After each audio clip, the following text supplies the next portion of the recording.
Welcome to the Kenney Show. This is the place where we take a no bullshit look at life's little lessons.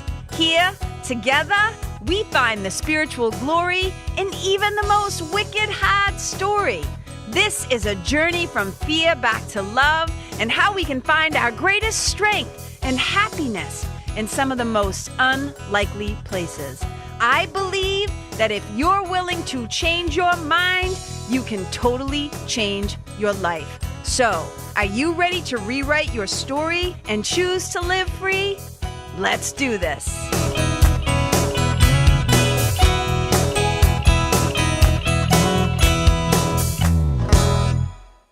Holy moly, you guys. I'm so excited. Can you even believe it? Episode 3 of the Kenney Show.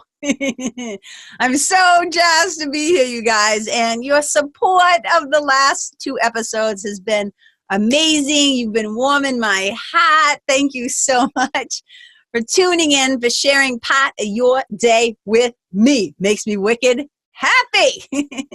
Okay, here's the deal, you guys. Today, we're going to talk a little bit about a follow-up for last episode. So last episode, I was telling you a little bit about my journey of how I moved. I left Massachusetts and I moved to California where I started my forgiveness journey. And look, guys, I didn't do it alone. I had some help. And that's what we're going to talk about today. Today, we are going to talk about how I met my first conscious, meaning, look, I had helpers and teachers and spiritual guides before that. But this was my first real, conscious recognition of oh, this is a spiritual teacher of mine, right? It would take me a few more years after meeting my spiritual mom, one of my first and great spiritual teachers, to understand that I had other teachers along the way. I wasn't smart enough yet. little thick-headed, wasn't smart enough yet to recognize the role that they were playing in my life. And I often talk about that. I have a lot of spiritual teachers in my life. We are all teachers of each other, but we definitely have particular people in our life who boom, stand out, jump off the charts in their helpfulness for our spiritual maturity, emotional maturity, our growth as individuals, right? So we're going to talk a little bit about my first big one. And you heard me talk about it on the last episode. And a lot of you might already know who she is. Well, first of all, you might know who I'm talking about because you know me and I've got a big mouth and you know I love her and I talk about her all the time. However, some of you just might know who she is not in relation to me because she is a best-selling New York Times best-selling author. She is an international lecturer. She is a spiritual thought leader. She is awesome. I would say she's the balls. And her name is Marianne Williamson. And you saw me on the last episode, you guys, hold up. So for those of you at home, I'm holding up a Return to Love right now, the original one from back in 92 where her picture's on the front. And Marianne was somebody who I met. So I'll give you a little a little background. And for those of you too, you want to see something that's so cute? Look at this picture of us when we were so young. Oh my God. So you guys at home, I'm holding up a picture, a now infamous picture for me of me and Marianne back when I was in my 20s and she was in her 30s. It's crazy. So it's been a long time. So we've known each other a long time.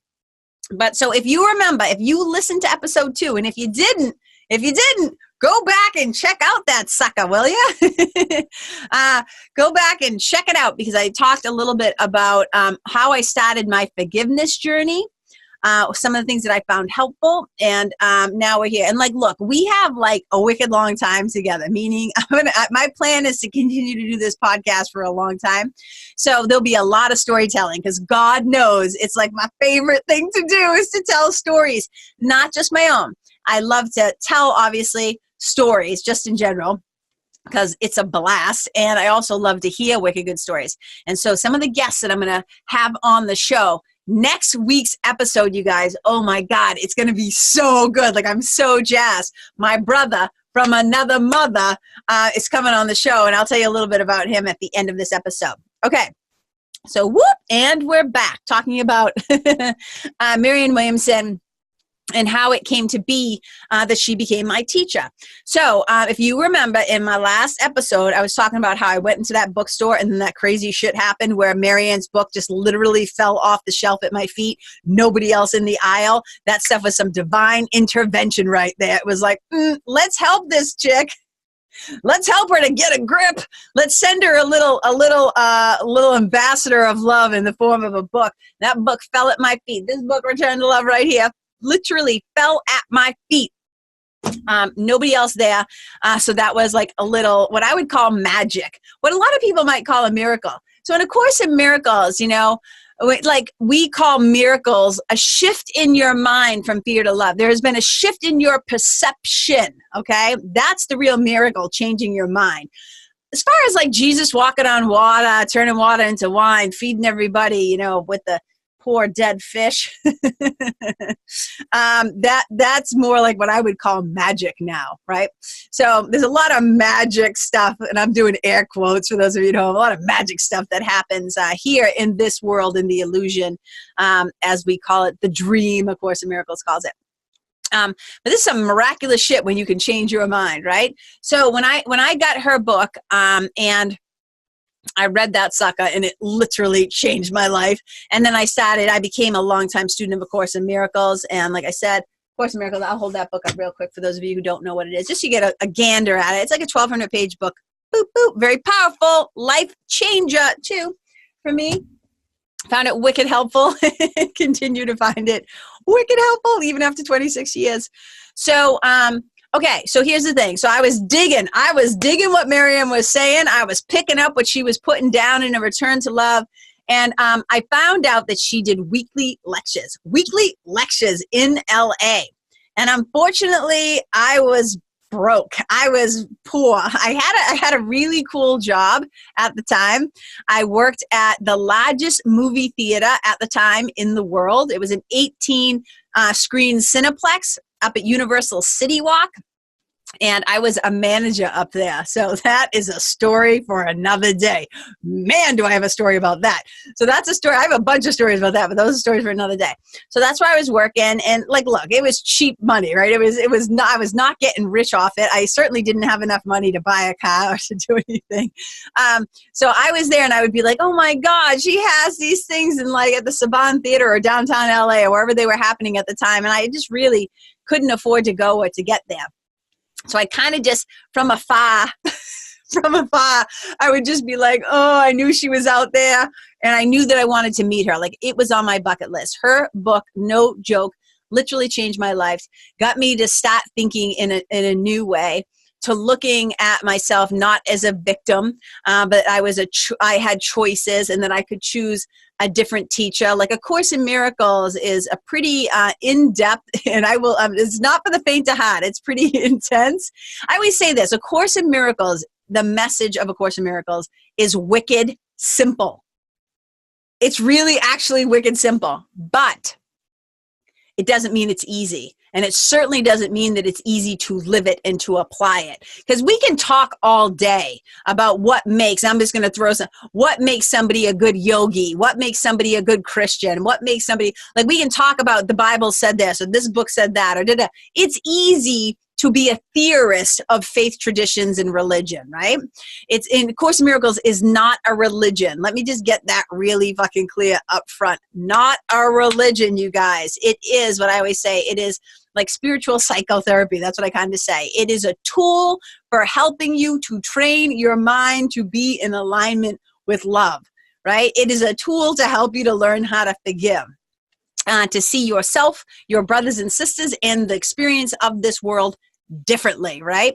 So, and that's where this came from. I'm pulling up. If you can't see, I'm being a little weirdo here in my closet.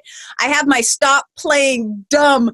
These are my t-shirts that I make and that I sell because it's part of my message and part of what I have learned over being a Course in Miracles student for a really long time about stop playing dumb about who I really am. Stop playing dumb about the choices that I make. Stop playing dumb about how I'm choosing to show up in the world. But ultimately, it means stop playing dumb about the fact that you are a child of God, that you are an extension of love itself. And that's a whole other show that I will entitle Stop Playing Dumb. So we'll dive deeper into that. So to stay on track. So A Course in Miracles, Marianne, like, changed my life. And I was always a kid who, like, I used to work for monster.com, right? Hands up. Anybody know who Monster is? Like, when you're searching for a job or whatever. And one of the things that I did for Monster is I went around the New England area and I spoke at different schools.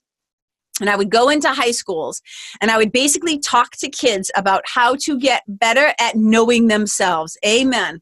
Right? You got to know yourself. It's one of the most important things that you can do in this lifetime, you guys, is to know yourself. And I mean this on two levels. Know yourself as a child of the divine, right? Know yourself as an extension of love, who you really are. That's wicked important.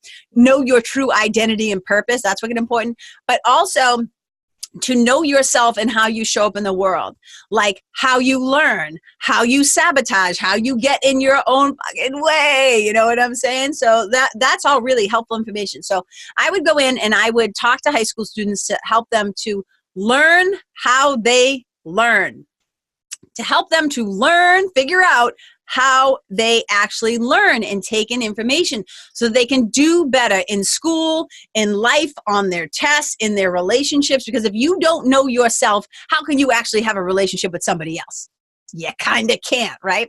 So most people learn, right, in three different ways, or a combination of three different ways. Some people learn through hearing.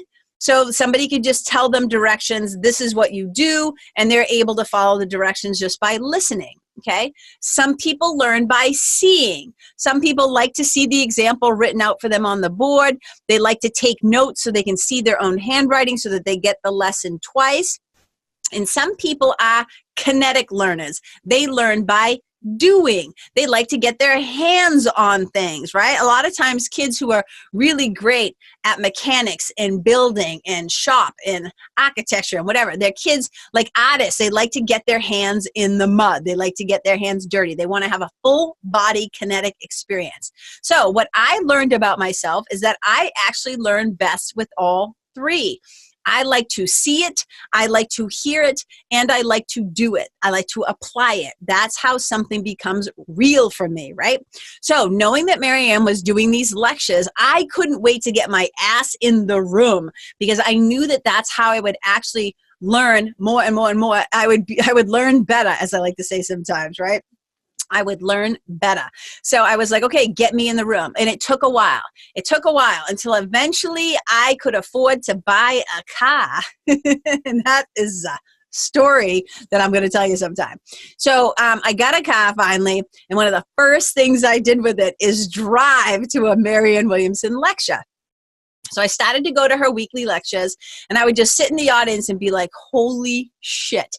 Like my mind was being blown all the time. And it's not so much that Marianne was saying anything that was radically like new, meaning like, I mean, at that time she was, but I guess what I was saying, not only was it new, I want to take that back a little bit. Not only was some of it was definitely new to me. Let me say it that way. It was definitely new to me. But it was the way that she said it. And she talked in a way that my mind could actually understand it.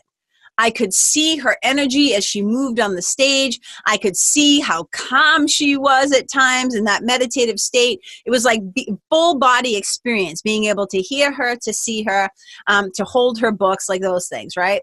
And so one day when I was at one of the lectures, I found out that she was going to be doing a workshop on relationships at the Agape Church, the Agape Spiritual Center in LA. And I was like, oh, and that's Dr. Michael Beckwith's place and his wife's Ricky's place. And it's a beautiful, beautiful space. And it's a beautiful space filled with beautiful people.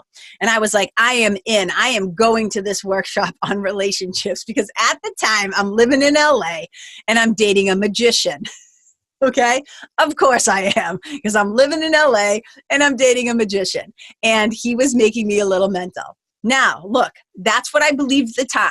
I now know I'm spiritually mature enough now to know that nobody makes me anything.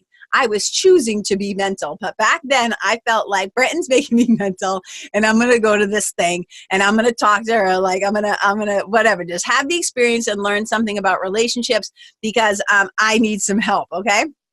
So I go to the event. I go with my friend Josh, which is a whole other thing. So it's just Josh and I, and she's like, yeah, whatever, I'll go. And so she came with me. So what always happens at one of Marianne's either lectures or workshops or whatever, there's an opportunity for a Q&A portion where you finally get to ask the big question. And I was like, oh my God, oh my God, oh my God. My heart's like pounding in my chest, but I'm like, no, don't be a pussy. Don't wimp out. Like, get your ass in line, right? That East Coast, like toughness. Like, I know you're afraid. I know you're nervous, but get up at the mic, you know? So I'm standing up there. I will never forget this. And she still makes fun of me to this day for this. I used to have these jean overalls that I loved. And I had on a little baby pink shirt, which is so funny that I was wearing baby pink, but I still do kind of love that color. I had on a baby pink shirt, my jean overalls, and then matching Jack Purcells, which are a line of Converse sneakers, of course, because it's like all I wear are Chucks. So I had a pair of like Converse sneakers on that were also like baby pink. And I'm standing there with my little glasses on. And I'm standing in line and my heart's just like pounding out of my chest because I'm getting closer and closer to the mic. And as I'm getting closer to the mic, my mind is formulating my question. Like, what am I going to ask her? What am I going to say? Right? And so I go up to the mic when it's my turn. And just as I'm about to ask my relationship question about Brenton, right? I put my mouth to the mic and I start to ask, and it is literally like something takes over my body. And to this day, I'm like, I think my mother just totally hijacked me. I think my spiritual team or my mom like took over my mouth for a minute.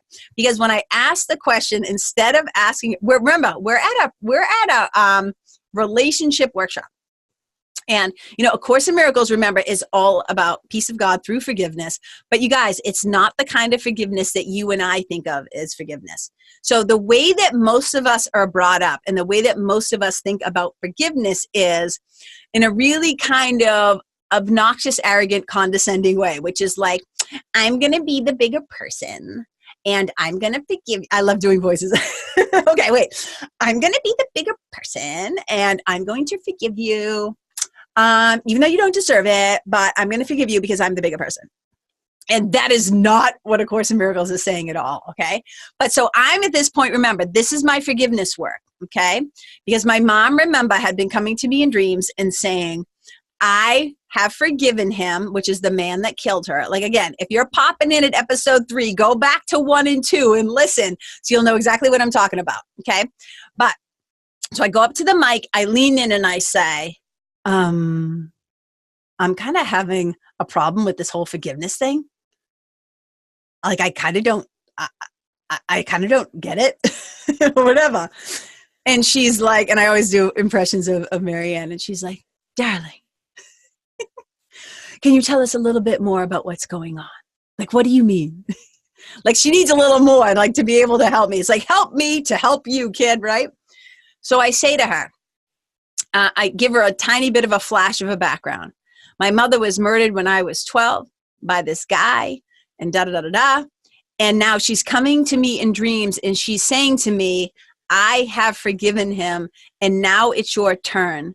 And I said, and I was obviously so emotional. I had never really, I don't think, talked about it in front of a group of people before. And I said, and I don't know how to do it. And I just started to cry. And in this moment, this beautiful moment of compassion and kindness and generosity, Marianne says, darling, come up here. And so I was like, oh my God, oh my God, oh my God. Because now this person who has been changing my life secretly at home through her books we're now about to have kinetic like contact. We're now about to it's about to happen, right? So you guys, in a lot of spiritual traditions, they talk about like being in the room with the people, being in the room, whether in business, it's being in rooms with the CEOs and the leaders, or in spirituality and teachers, being in the room with the teachers, because there's some sort of kind of psychic transmission that happens. There's a palpable energy. If you believe that we are energy, that we are vibration, that we are all one, we're just all these cells and molecules, like we're stardust, we're all made of the same thing. And this is what all the great traditions tell us, that there is no separation, right? That we are an extension of the divine, or you can even say we are an extension of the stars themselves, right? The light of the world. And so to get into the room with them, because there's a transmission. And even if we want to think of it as magical, that's fine. We don't have to think of it as miraculous. But there is some magic that goes on when you actually get your ass in the room. So there I am heading up to the stage, and I get on stage, and she has me walk over to her in the middle of the stage, and she has the mic, and she goes to give me a hug. And when she hugs me, I just lose it. Because I just don't know. I'm trying to think back. I don't think I had a lot of physical contact from somebody that I would consider like a mom figure at that point in time. I was living in LA. I was still living with Monty, my friend, and there wasn't a lot of momming going on in my life, you know? And that is for sure one of the things that I can say for those of us. If you have never read the book, those of you who lost your moms young, or you lost your mom, it doesn't mean she had to be dead. But if your mom was unavailable because of addiction or mental illness, or you were adopted, or you just, like meaning you didn't have a mom presence in your life for whatever reason, then there's a really beautiful book called Motherless Daughters by Hope Edelman. And I think it's a really powerful, another book that changed my life. So I love to shout out resources about books that help me. So you guys listening at home, if that was your circumstances and you never read the book, or you know somebody who did not get enough mothering as a child, please, please, please, I'm telling you, gift them that book. It's a life changer. It's called Motherless Daughters, and it is by Hope Edelman. So when I read that book, and then I went on to understand it and do a little more research about those of us who grew up without moms when we were younger, one of the things that happened, at least I can speak from my case, is I got a lot of toughness from it, but I didn't get enough tenderness. And it's been part of my journey. One of the things that I had to really work on in this lifetime is to put my dukes down. And I have I am really strong. You can still say tough, but that's another episode, the difference between strength and toughness. So I am strong, I am tough. But sometimes it did me a disservice. And so I needed more tenderness. And so here was this woman, this little Marianne's like, she's short, she's little. She's like a little pixie. That's what I always say. She's a powerful little pixie. And she gave me a hug. And when she hugged me, she whispered in my ear, "Just let me be your mom for a moment. Just let me be your mom." And you guys, I can't even tell you what that meant to me. The impact that made on me, mentally, physically, emotionally, spiritually. It was just like being able to in that moment, put down my God. And I was just sobbing, mind you, in front of this room of hundreds of people. It was so remarkable. And I was being so vulnerable, which was not normally like me, right? And in that moment, she says, let me just be your mom. And so I am just receiving her love. And there is a miracle that is happening just in that moment. She allowed herself to be a conduit. And I swear to God, it was like my mother. It felt like my mother was hugging me.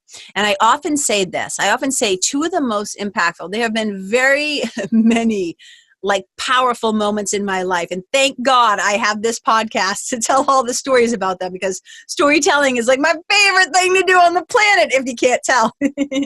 So I always say the two of the most big impactful events that have happened in my life. Number one was losing my mother.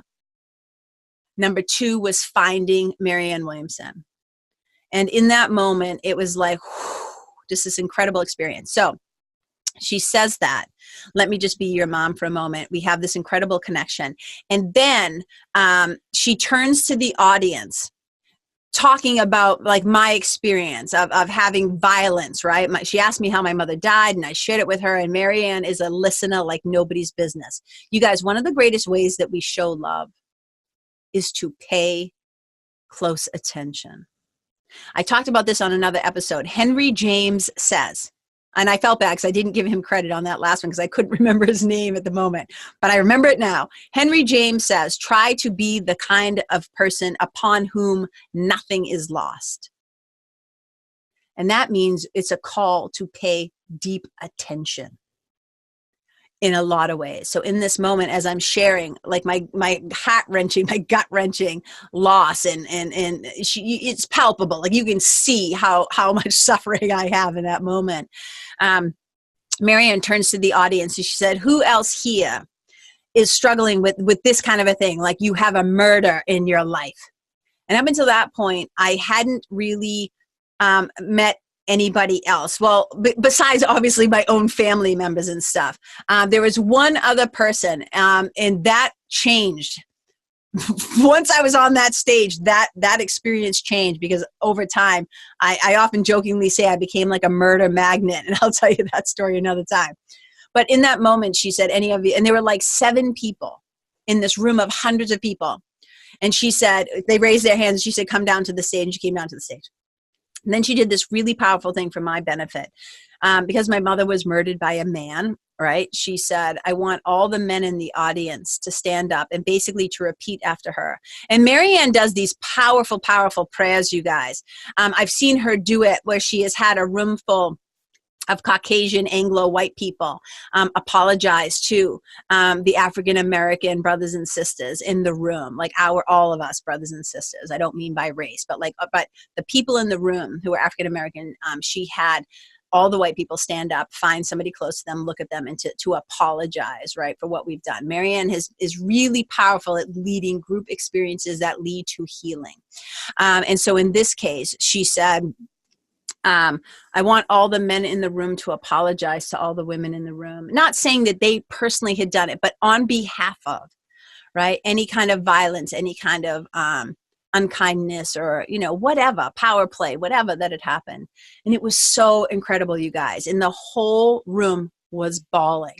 Everybody was like sobbing, except for my friend Josh, which is like the best part of the story. Josh was just up there like, whatever, I've heard the dead mother story already, unfazed, like it's so perfect, right? So everybody's having this really powerful moment. Few more things happen, and then it's time for me to go sit down. And when I sit down, like everybody is like staring at me like, oh my God, what just happened between these two women? And I was, I was like 20, maybe 25. I was 25 at the time. And so after the session ends, people kept turning to me and talking to me and trying to touch me and get my attention. And they said, I've been coming to Marianne's lectures for years. I had never seen anything like that. That was the most powerful thing I've ever seen. Who are you? Like blah, blah, blah, all these different things. And I was just like, I'm not going to admit, I was a little like a little uncomfy with the attention. Because I always say to people, nobody believes me, I do have those introverted qualities. And I was just like, ugh. But then somebody from Marianne's team came up to me and they said, Marianne would like to talk to you. And so she brought me up to the table. She let me cut the line. Not going to lie, I felt a little special. I got to cut the book signing line to go right up front. And when I got to the front of the table, like holding my book, and I was like, oh, and Marianne just looked up at me and she asked me, she said, who are you? And I said, I'm Kenney. And she's like, and what do you do? And I said, well, right now I'm a waitress, but I really want to be a writer. And she asked me to give my information to her assistant. We said goodbye, and that was it. And like I left. And like a week or so later, you guys, this is back when we had answering machines. I came home into my apartment. I will never, ever, ever, ever, ever forget this. And I still to this day have the tape, the little recording, the tiny little recording tape. I still have it. And I have to get a recording thing so I can re-listen to it, because I will never forget hitting the play button and hearing her saying like, hi, darling, or hi, Karen, this is Marianne Williamson. And I was like, ah! And I was like jumping. I just made myself cough. I was like jumping up and down like a total spaz in my apartment because I couldn't believe my spiritual hero, this woman that had deeply affected me, this woman who had made me feel like transmuted through her, the love of my mother. It was just like other fucking worldly. And she wanted to meet. And so we ended up getting together and at David Kessler's apartment. Now, David Kessler, you guys, if you don't know who David Kessler is and you are going through some grief, let me tell you something about my brother, David Kessler. David Kessler is, to me, one of the most deep and powerful teachers about how to navigate through grief. He did a lot of work on his own. Obviously, he also, in her later years, worked with Elizabeth Kubler-Ross, who was like the eminent, right? The stages of grief. But David and Elizabeth did some really powerful work together. They put out several books. He's just a great, fantastic, kind, beautiful man. I've learned a lot from him and his work. And so we got to meet at his apartment. That's when I first met David. It was like incredible. And Mary and I sat down and we had a session together. A one-to-one session. And at that session, she, and I love telling this story because I'm telling you, it's like for a kid from Lawrence, right? A kid from Lawrence who had her whole life kind of be thrown like off track, like the things that happened. Now, I will say this, looking back, of course, it was all perfectly divinely guided and led, right? But at the time, I didn't know that. At the time, I just knew that my world had been blown to smithereens. And to have these things happen to me, you guys, it was like unheard of for me. It was out like, I can't even explain to you. It was literally out of this world. Like I kept leaving my body. Like I would be talking to her and like, boom, that witness consciousness. I would like pop out and I'd be like, holy fuck, I'm sitting on David Kessler's couch with Marianne Williamson. Like, what is happening right now? Like, I just couldn't believe it. So we had this incredible session. And then she said to me, I am leading a trip to Egypt in whatever, couple months, for 2 weeks.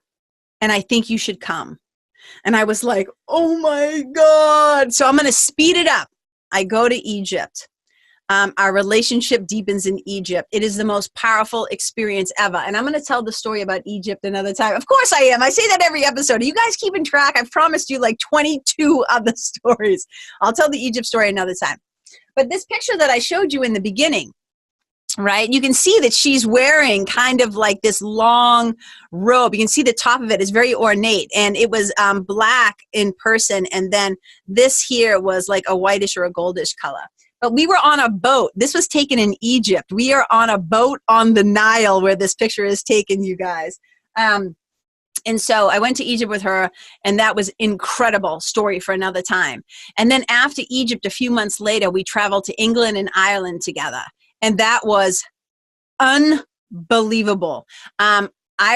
Egypt, when I went to Egypt, if I had been there before, that's all I can say. It was like a homecoming of sorts. When I went to England and Ireland, there was a mystical experience on a whole other level. It was like so crazy to me how I felt while I was there. And again, story for another time. But I will tell you this, Pat. At the end of the England and Ireland trip, we were at a place, it was called the Hill of Tara. And I was down like in the valley of where this was going on. It was this huge green field, right? With these rolling hills. And down in the middle of it, it was a foggy, foggy day, damp and wet, as you can imagine. And there's like this obelisk looking kind of like stone thing. And we're all down looking at it, learning the history of it. We had a really cool tour guide, John, who's no longer with us. A beautiful older man with white hair and little glasses, and he smoked nonstop. And he was so smart. It was crazy. And he knew all this history about like Merlin's cave. Again, England and Ireland story for another day. We went to Stonehenge. We went inside Stonehenge. Like we did. Oh my God, you guys, these trips were amazing. So anyways, I'm down there looking at the stone. And Marianne had been sitting up on the hill. She was like separate from the rest of the group for right now. Otherwise, she was normally amongst us. And I just remember looking at the rock and again, hearing that voice, that same voice that I heard in the bookstore. And it said, look up the hill. And so all of a sudden I like looked up at the hill where Marianne was sitting, and she was sitting up there. And I remember this day, I remember exactly what she was wearing. She had on jeans, she had on little black boots, and she had on this black woolen cape with a hood, right? And it like spread out all around her. And she was sitting up on the hill. And when I looked up at her, she was looking down at me. And she beckoned me. I'm doing a little wave for those of you at home. She beckoned me, like, to come up to the hill. And like my heart again was like pounding, like, oh my God. I was so like, oh, what's going to happen? What's she going to say or whatever? So I went up to the top of the hill, and she pat the ground next to her, and I sat down next to her, and we chatted for a few minutes. And then she just said, how would you like to come work with me? I was like, in my head, I'm like, yeah, like, no shit. Yes, of course. I would love that, but I tried to remain very calm. And I was like, oh my God, like, yeah, like, I didn't even know what that would look like, blah, blah, blah, blah, blah. So fast forward, because you guys have been listening to me for a long time. So fast forward, I ended up going to live with her and work with her in Montecito in Santa Barbara, California. And it was some of the most powerful and remarkable moments of my life in a lot of different ways. But here's what I will say firsthand. Despite, another story for another day, like that whole thing, like what that was like, but something that's wicked important that I want you to hear and know, and it's what I started the conversation with when I was talking about, it's not just enough to theorize these books or theorize these traditions and these learnings. Like, you have to live them. You have to practically apply them, or what's the fucking point, right? We can't just talk about forgiveness. We have to practice it. We can't just talk about loving each other. We have to practice it. We can't just talk about developing a deeper relationship consciously with the divine. You have to practice it, right? Put your money where your mouth is, kid, right? And so when I went to live with Marianne, it was an intensive relationship, and I was there, like, in her home. I stayed in the guest house, but I had access to, I was helping there, like, with her daughter, her beautiful daughter, and like, et cetera. I traveled with her on book tours and blah, blah, blah. But here's the thing, you guys. It gave us, and me especially, firsthand experience to see how to live these spiritual principles that we talk about. It wasn't just enough, again, to read it, to do your daily lesson or to do your prayers in the morning. It was like, put this shit into action or shut up, right? And I remember one time, and this is how I'm going to end this episode. I remember one time she and I were having a disagreement. And I was 25. When you're that age, you think you know everything, and you don't have a really wide perspective, okay? And so I had done something, I don't remember what I did, but I had done something that she was upset about, and she had done something that I was upset about. And so she kind of said, we're going to talk or whatever. And then when we got in the room to talk, she said what she had to say, and then I shot something right back. And it was clear that we were kind of like at this stalemate. And she just looked at me and she said, would you like to pray with me? I was like, what? Because never in my life, you guys, was prayer part of conflict resolution. Never. It was like talking that went to screaming. It was somebody storming out. It was fucking drama in theatrics. It was never like the recognition that we both actually have the same goal, which is to hear each other and to get back to loving each other. And A Course in Miracles has a beautiful line that talks about, it says, like, so much, and I'm paraphrasing, okay? I don't need the Course in Miracles police coming after me. But the sentiment of it is this. When you recognize that your interests are not separate from your brothers and sisters, how you show up in the world and communicate in the world and behave in the world will change. Because you won't be just looking out for numero uno, look out for number one, kid, which is what my dad used to say to me, right, when I was little. Look out for number one, kid, right? No, you start to realize that your salvation lies in your brother and sister, that we need each other. And so if our interests aren't separate and we have a conflict, then the best solution is to sit down in a place, like shine some light on the darkness of what's going on and to hear each other. And sometimes if you hit a stalemate and you bump up against each other, you need divine guidance and intervention. And she said, will you sit down and pray with me? Do you want to pray with me? And I said, I'm not going to lie. Like I was like, okay, because I'd never done that before. And I remember exactly where we sat. I remember the little coffee table, the whole thing. And we held hands and we faced each other, and she said a prayer, and she asked God to help us to perceive each other differently than we were in that moment. It was the most powerful, powerful thing. Obviously, I have never, ever forgotten it. And A Course in Miracles says that prayer is the medium of miracles. Prayer is the medium of miracles. Now, look, you have to remember, like everything that I'm saying, and especially when I talk about the Course, it's like we have to remember that words are just but like symbols of symbols. Words have all the meaning that we assign to it. So a lot of people think of prayer as asking for something. Like so many people pray, like pray for the relationship, pray for the job, pray for, the healing of the cancer, praying for whatever. And for me, it's never about anymore. Like when I was younger, that's how I prayed. Right? But as I get older, I realized I stopped praying for specific outcomes, and I really just pray for the best to happen for all involved. Whatever the best outcome is for everybody's healing and growth, like that's what I want. So in my ability to perceive what is best for everybody, because I'm not omnipotent, I don't have universal view. I often am limited by my own personal view, the ego view. I can't possibly know what's best for everybody in every situation. So we turn to the divine and we ask for help, right? We have a willingness to see ourselves, our brothers and sisters, and the world, the situation differently. And that's what we did in that moment. And we were able to resolve it. And it was so powerful. And it taught me to just not go through the motions of the book or what the meditation, right? You get the mojo in the meditation, but then you got to go out and live it. You got to apply this shit, because I am a very down-to-earth spiritual teacher. For me, it's not good unless you're living it. I know a lot of people who talk a talk, especially in the social media land, right? They're trying to present how they are, but I'm always looking for how they really are. And that's why I like to get in the room with the people, so I can have my own visceral experience. Is this in alignment? Does this feel good?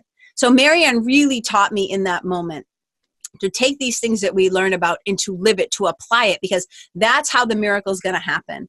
When we have a willingness to shift our mind from that thought system of fear, conflict, separation, right? Ego, and looking for a resolution where we can all have peace and happiness. Because A Course in Miracles says that your natural inheritance is peace and happiness. And I always say to my clients, my spiritual mentoring clients, if you are not feeling peaceful or happy, then we know we have a problem. We know that something has gone off track. So that's just a question I'm going to leave with you viewers, right? How often do you find yourself truly happy and truly peaceful?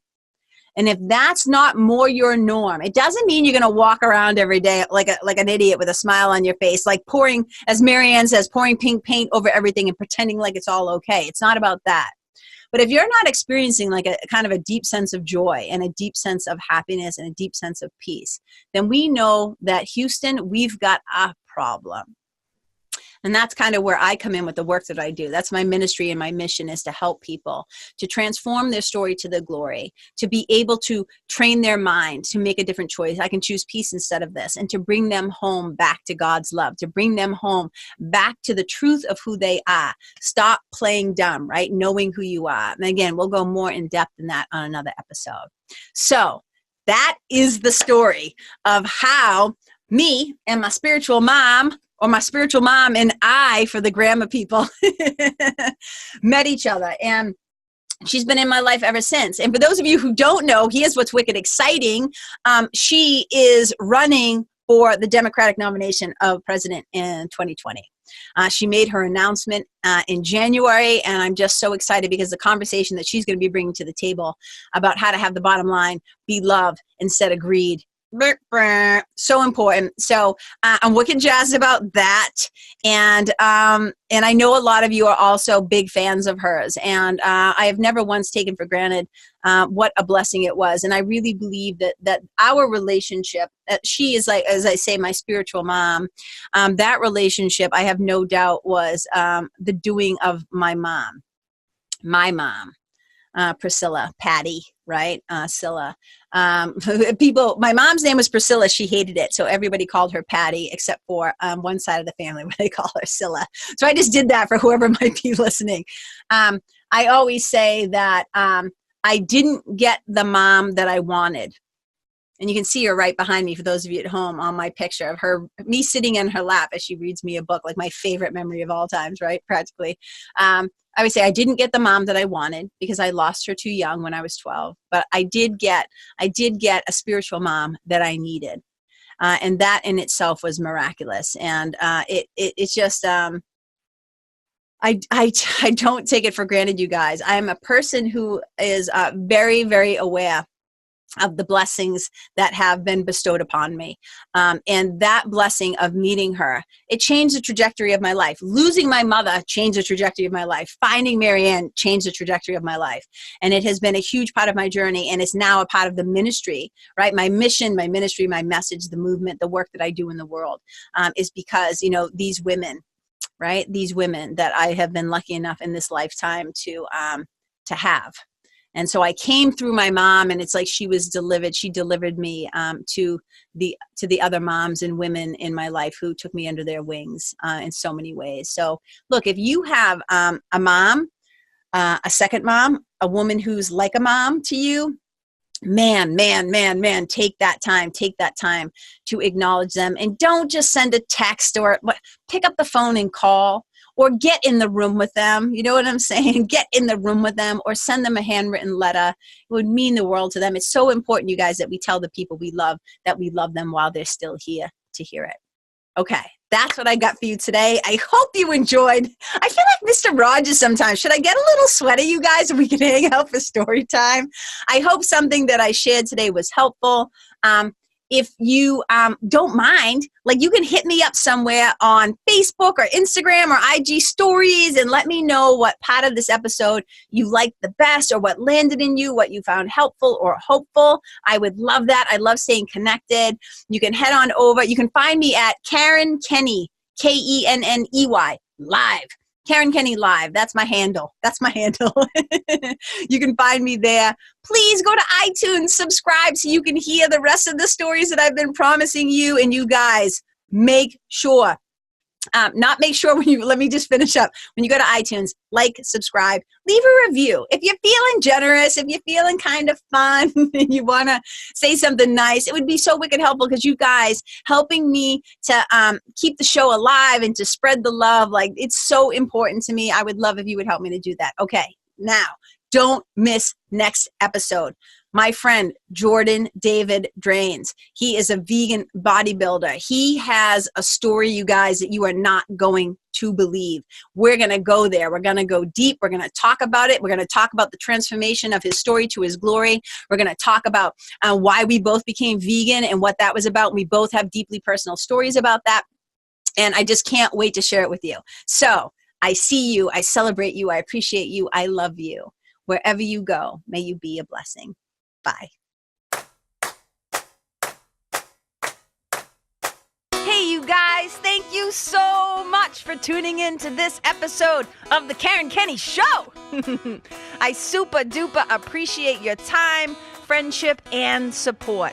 And look, if something that I shared from my heart today somehow landed in yours, I'd love to hear about it. So please tag me on Facebook or Instagram or IG stories or wherever the cool kids are hanging out these days, and let me know what your favorite part was or what you found most helpful. You can find me over at Karen Kenney Live. That's Karen, Kenneylive. And if you're digging what I'm saying and you want to hear more, I'd be wicked grateful if you could go to iTunes and subscribe and leave a review, because you guys, that's how you'll help me to keep spreading the love. And if you can think of someone that could benefit from hearing this episode, please share it with them. I'd also love to stay connected with you. So if the feeling is mutual, please go to KarenKenney.com/freebie and download my free guide to building your spiritual team. Until next time, my brothers and sisters, keep living in the fearless flow. Know that I see you, I appreciate you, and I love you. And wherever you go, may you be a blessing.